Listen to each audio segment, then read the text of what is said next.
아멘. 아멘. 예, 오늘 말씀은 믿음으로 시작하라 라고 하는 제목으로 우리 말씀 은혜 나누겠습니다. 여러분들, 하나님은 아브라함에게 큰 복을 약속하셨습니다. 내가 너로 큰 민족을 이루게 할 거야. 내 이름을 창대하게 할 거야. 그리고 세상이 너로 인하여 복을 받게 될 거야 라고 하면서 하나님이 이 복을 약속해 주셨습니다. 그와 동시에 명령을 또한 하셨습니다. 지금의 고향과 친척과 아버지의 집을 떠나라. 내가 내게 인도할 땅으로 너는 가라. 이렇게 명령을 하셨어요. 자, 그런데 여러분, 이 복의 약속이 언제 이루어졌습니까? 언제 성취됐습니까? 아브라함 생전에 이루어지지 않았습니다. 아브라함은 생전에 친아들 하나, 그리고 첩의 자식 하나, 그거 얻었습니다. 약 500년이 지난 후에야 가나안 땅을 정복할 수 있었고요. 거기에 정착할 수 있게 되었습니다. 또 약 1000년 후 다윗 때가 돼서야 다른 민족에게 영향력 있는 그런 민족이 되었습니다. 자, 이것을 보면은요, 하나님이 주신 약속은 아브라함에게만 주신 것이 아니라는 겁니다. 그의 가정, 그의 후손들에게 주신 약속이기도 한 것이에요. 자, 그래서 하나님은 그 약속에 따라서 그 후손들에게, 만약에 아브라함에게만 주셨던 약속이었다면 아브라함 생전에 그것이 성취되었어야만 했겠죠. 그러나 그러지 않고 그 후손들에게 약 500년 후, 1000년 후, 그 이후에 그 후손들에게서 그 약속이 성취되어진 것을 보면 아브라함에게만 약속을 주신 게 아니라 그의 가문과 그의 후손들 그 모두에게 주신 약속이다라고 하는 것입니다. 사랑하는 여러분, 여러분들은 여러분들의 가정이 어떤 가정 되기를 원하십니까? 여러분들도 여러분들의 가족과 후손 모두가 하나님의 백성 되어지는 가정 되길 원하시죠? 또 하나님이 복 주셔서 큰 복을 받는 그런 가정, 그런 후손 되기를 원하시죠? 아멘. 예. 자, 그렇다면 이것을 알아야 됩니다. 그 시작이 아브라함 한 사람의 믿음으로부터 시작됐다라고 하는 것입니다. 그 한 사람의 믿음으로 시작되어졌다는 거예요. 4절에 보니까 이에 아브라함이 여호와의 말씀을 따라갔고, 하나님의 약속을 아브라함이 믿었습니다. 그래서 명령에 순종하여 떠나갔습니다. 그랬기 때문에 그 복이 성취될 수 있었던 거예요. 속담에 시작이 반이라는 말이 있습니다. 무슨 일이든 시작하기가 어렵지 시작하기만 하면 반 이상 한 것이나 다름없다라고 하는 말이죠. 4절에서 또 보니까 아브라함이 하란을 떠날 때에 75세였더라 라고 했습니다. 아브라함은요, 75년 동안이나 살아왔던 75년 동안이나 안정적으로 살아왔던 곳을 떠나기가 어려웠을 거예요. 또 가야 될 곳이 어딘지도 모르고 갔어요. 보장되어 있지도 않은 상황에서 떠나기가 결코 쉽지 않았을 거라는 거예요. 자, 그러나 그는 어떻게 했다고요? 믿음으로 떠났습니다. 시작했습니다. 이게 중요하다는 거예요. 이게 없다면, 그 시작이 없었다면 결코 그 약속은 이루어지지 않았을 거라는 거예요. 한 사람의 믿음의 시작,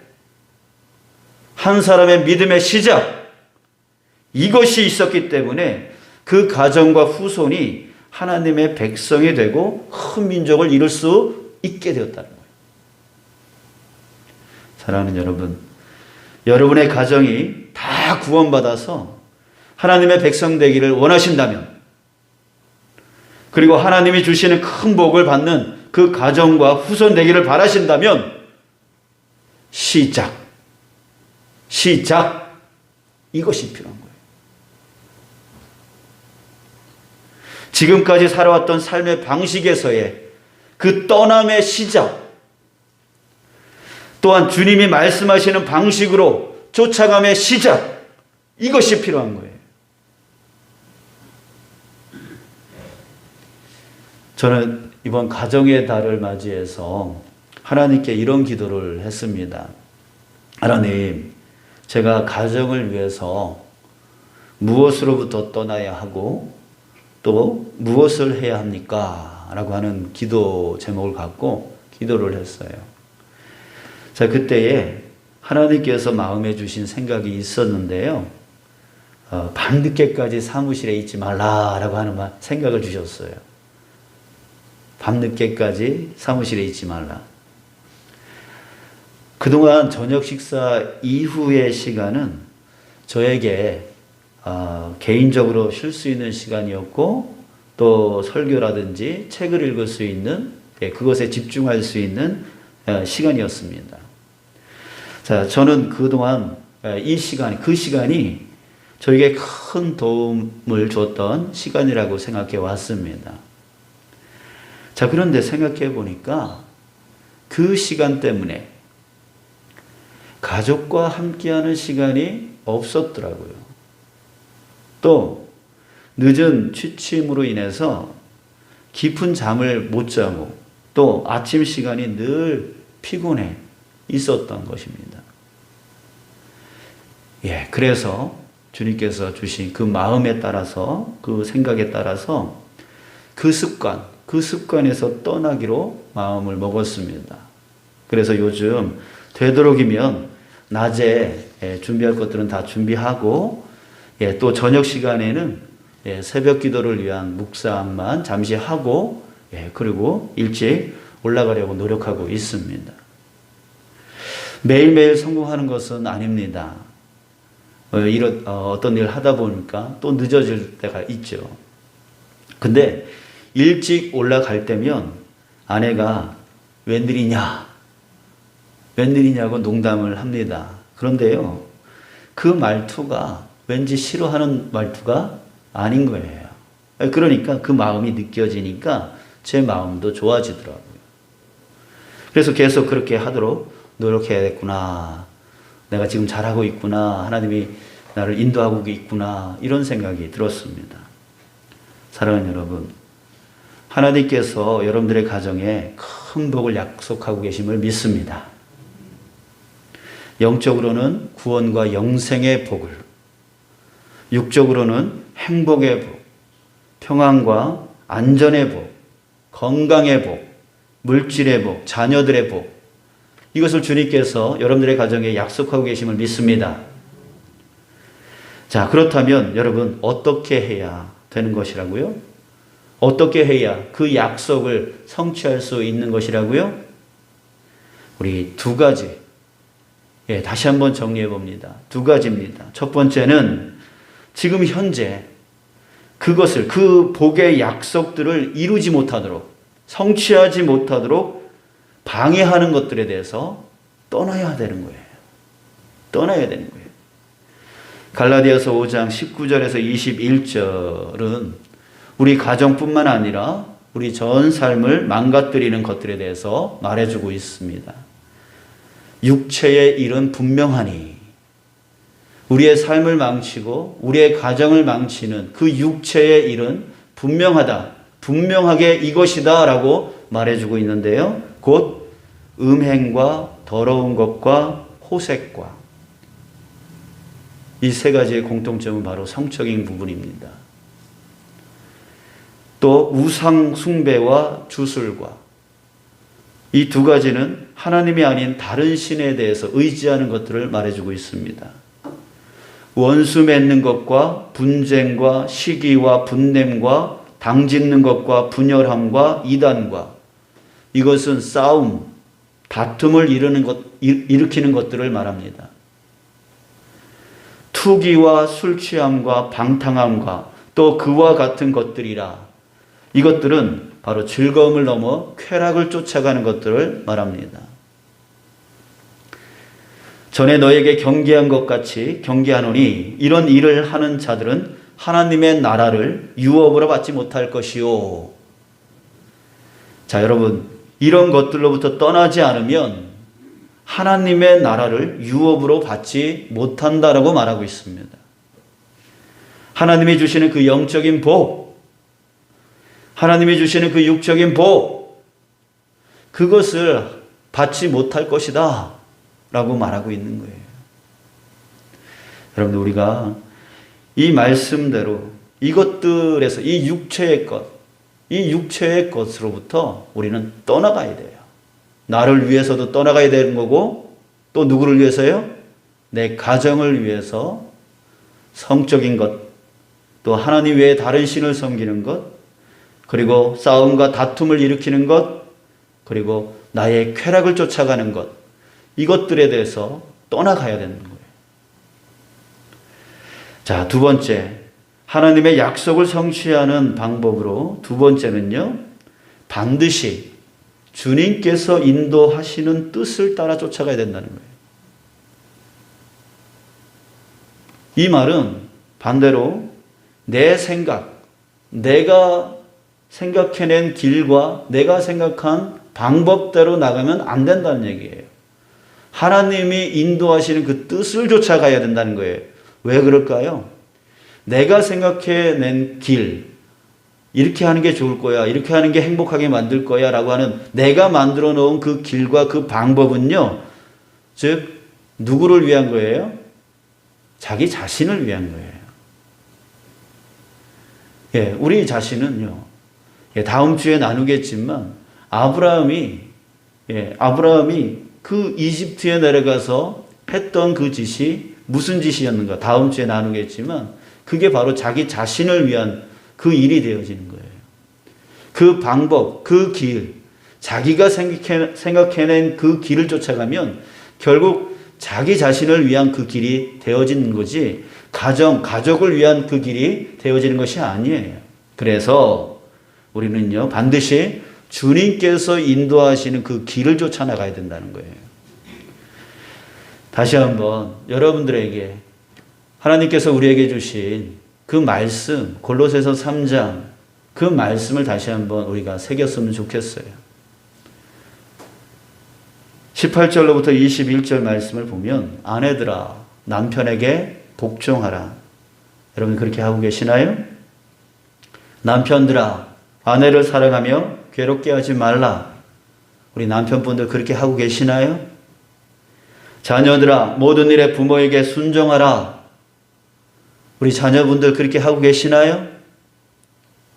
아비들아 너희 자녀를 노엽게 하지 말지니 낙심할까 함이라. 우리 부모들은 그렇게 하고 계시나요? 자, 그런데 이 말씀을 보면 참 이상한 부분이 있습니다. 왜냐하면 한 가정의 가장은 아빠이고 남편이잖아요. 그런데 남편들에게 먼저 명령하지 않고 아내들에게 먼저 명령하고 있다라고 하는 거예요. 자, 왜 성경은 아내들에게 먼저 명령하고 있을까요? 그 이유를 두 가지로 우리가 생각해 볼 수가 있는데요. 첫 번째 이유는 순서상에 먼저 나왔다면 그것이 더 중요한 것을 의미합니다. 그러니까 한 가정에서의 그 일들은 아내들의 역할이 더 중요하다라고 하는 것을 볼 수가 있습니다.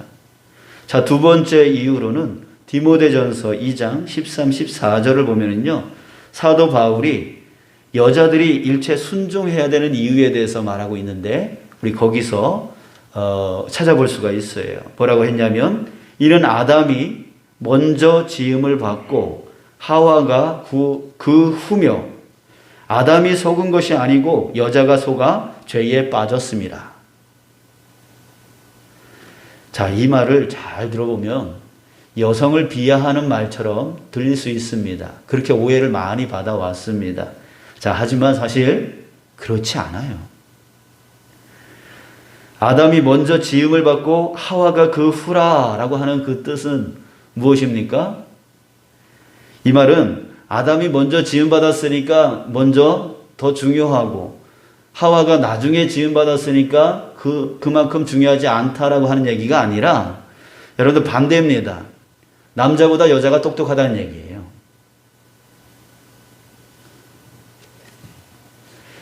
창조 과정을 보면은요, 창조물들이 나중에 지어질수록 더 고차원적인 것임을 우리가 알 수가 있어요. 식물 다음에 동물이 만들어지고 동물 다음에 사람이 만들어지고 이렇게 고차원적으로 만들어져요. 그래서 맨 나중에 사람을 하나님이 지으시고 그 모든 것을 다스리게 만드시잖아요. 자, 그러니까 여자가 언제 지어졌어요? 맨 나중에 지어졌어요. 그러니까 최신품이라는 얘기예요. 여러분, 최신품을 만들 때 어떻게 만들어요? 이전 거보다 덜 좋게 만들어요? 더 좋게 만들잖아요. 우리 여자분들이 반응을 잘 하시네요. 갑자기. 최신품이에요. 사실은 남자보다 여자가 더 똑똑하다는 얘기예요. 자, 또 아담이 속은 것이 아니고 여자가 속아 죄에 빠졌다는 것. 그게 또 무슨 뜻일까요? 이는 하와가 믿음이 더 약했기 때문이라는 뜻이 아니에요. 여자를 속이면 자연히 남자는 속게 된다는 얘기예요. 자, 예수님이 하신 말씀이 있습니다. 마태복음 12장 24절 이하에 보면은 바리새인들이요, 예수님을 모함하기 위해서 예수님이 귀신의 왕 바알세불을 힘입지 않고는 귀신을 쫓아낼 수 없다라고 하는 얘기를 합니다. 자, 그때에 예수님께서 이렇게 말씀하셨어요.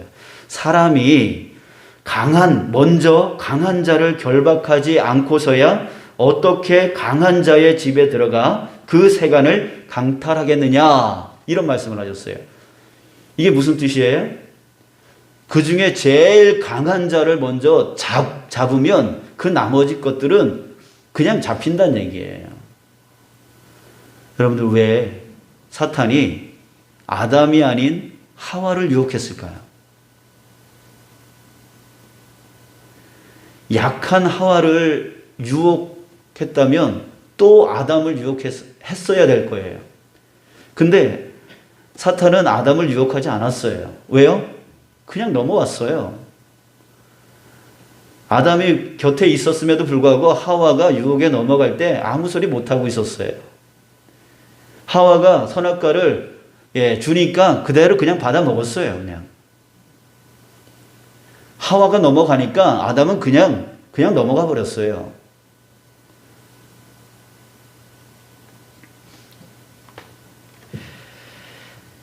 여러분. 그러니까 사단이 아담이 아니라 하와를 유혹했던 이유는 이것입니다. 하와가 약해서가 아니라 하와를 속이면 하와가 더 강하니까 그를 속이면 아담은 그냥 넘어갈 것이라는 것을 알고 있었기 때문에 하와를 유혹했던 거예요.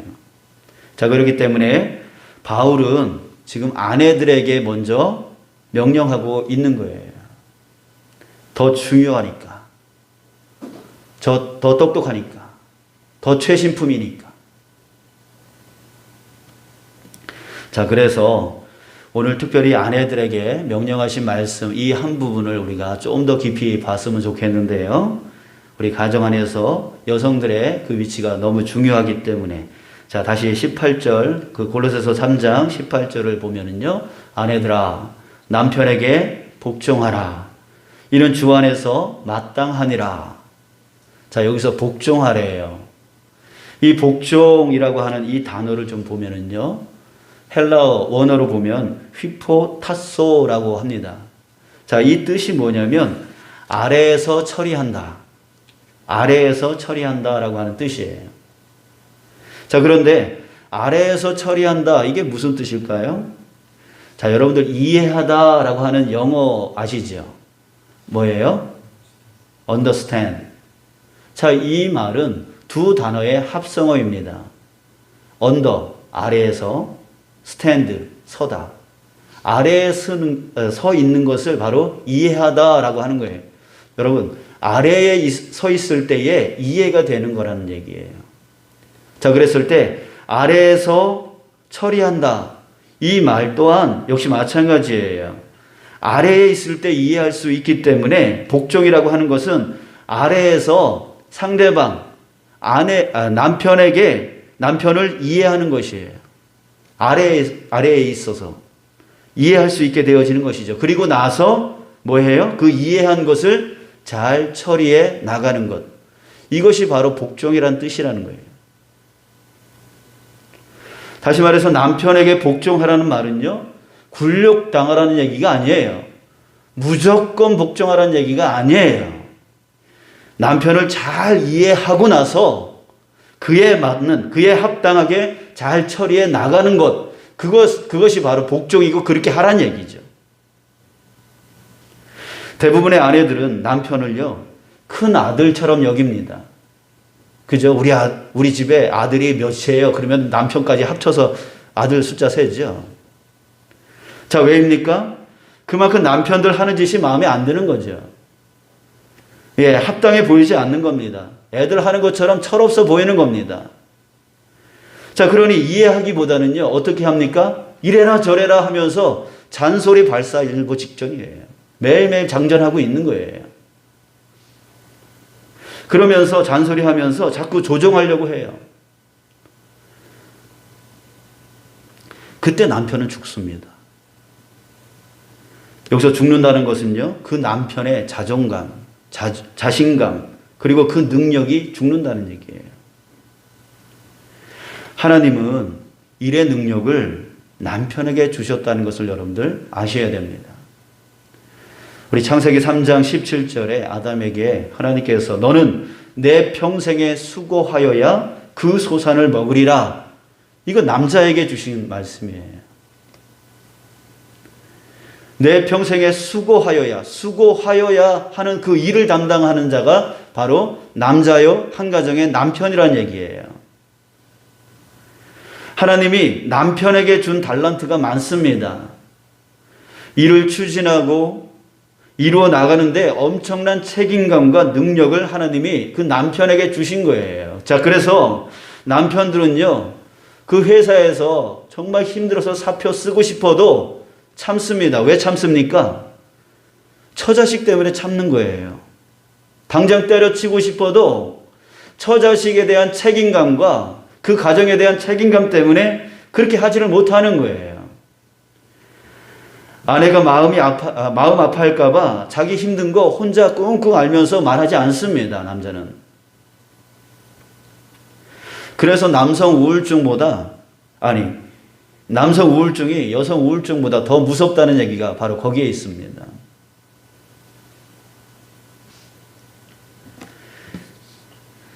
우리 여자들 셋이 모이면 접시가 깨진다는 말이 여성 비하적인 말이 아니라 그만큼 스트레스를 풀 때가 있다는 얘기인데, 예, 남성들은 그 책임감 때문에 자신의 그 무거운 이야기를 남들에게 하지를 못하는 거예요. 아내들은 이런 남편들을 먼저 이해해야 합니다. 그리고 어떻게 처리해 나가야 될지 지혜를 구하고 잘 합당하게 처리해 나가야 되는 거예요. 그게 바로 복종하는 겁니다. 어느 열심히 일하던 세무서 직원이 갑자기 직장에서 해고돼서 일자리를 잃었습니다. 그는 원래 작가가 되기 위해서 노력했던 사람이었는데, 그런데 결혼을 하고 한 가정의 가장이 되다 보니까 그 가정을 책임지기 위해서 자기 꿈을 포기하고 돈을 벌어야 했습니다. 자, 그런데 그 직장에서 해고되니까 너무 충격이 컸던 거예요. 남자는 너무 많은 걱정에 수심이 가득한 얼굴로 집으로 돌아왔습니다. 직장을 잃었다는 사실을 아내에게 도저히 말을 할 수가 없어서 고개를 푹 숙이고 있었던 거예요. 자, 그런데 그런 남편의 근심이, 그 남편의 그 근심이 가득한 얼굴을 보고, 얼굴을 본 아내는 부드럽고 편안하게 물어보았습니다. 당신의 표정을 보니 큰 고민이 있는 것 같네요. 당신 혼자 힘겨워하는 모습을 보면 저는 몇 배나 더 힘들고 괴로움을 느껴요. 그러니까 무슨 일이 생긴 것인지 저를 위해서라도 말해줬으면 좋겠어요. 아내의 말에 남편은 실직한 사실을 말했습니다. 자, 그 말을 마친 남자는 고개를 푹 숙였습니다. 근데 아내는요, 여전히 그 온화하며 웃으면서 남편에게 펜과 잉크를 가져다 주었습니다. 그리고 이렇게 말했어요. 당신은 그동안 가정을 위해서 열심히 일하느라 너무 바빠서 글을 쓰지 못했어요. 지금부터는 마음 놓고 쓰고 싶은 글을 쓰세요. 당신의 재능이라면 훌륭한 작품을 남길 수 있어요. 자, 그렇게 말해줬어요. 자, 이렇게 해서 자신의 글을 쓸 수 있게 된 이 남자가 누구냐면 바로 19세기 중반의 미국의 소설가 너데니엘 호선이라고 하는 사람입니다. 이름 들어보셨어요? 이분이 쓴 글이 뭐냐면 세계적인 명작으로 알려져 있는 주홍글씨라고 하는 소설입니다. 우리가 잘 몰라도 세계적으로 유명한 겁니다. 그 유명한 이 소설이 어떻게 지어졌습니까? 어떻게 탄생하게 됐죠? 그 소설이 유명해짐으로 인해서 그 가정의 경제적인 복, 어떻게 이루어진 거죠? 여러분들, 이것은 그 남편의 노력, 그 남편의 재능을 현명하게 이해하고 응원해 주기로 한 그의 아내 한 사람으로부터 시작됐다는 거예요. 여러분, 다시 한번 우리 마음에 새기기를 바랍니다. 이스라엘이 하나님의 백성이 되고 큰 민족이 되고 또 창대하여 진 것은 아브라함 한 사람의 그 믿음의 떠남, 그 믿음의 쫓아감, 그거로부터 시작됐다는 거예요. 여러분들, 오늘 이 시간 여러분들, 저와 여러분들이 바로 그 떠남의 시작이 되어지길 원합니다. 하나님의 말씀에 쫓아감의 시작이 되어지길 간절히 소원합니다. 그 시작이 있을 때에 하나님께서 우리 가정에 큰 복의 역사를 이루어 주실 거라는 거예요. 여러분들, 그것을 믿고 우리 오늘 출발합시다. 하나님이 떠나라고 하는 것에 떠나고 하나님이 쫓아오라고 하는 것에 쫓아가는 저와 여러분들 되시길 축원합니다.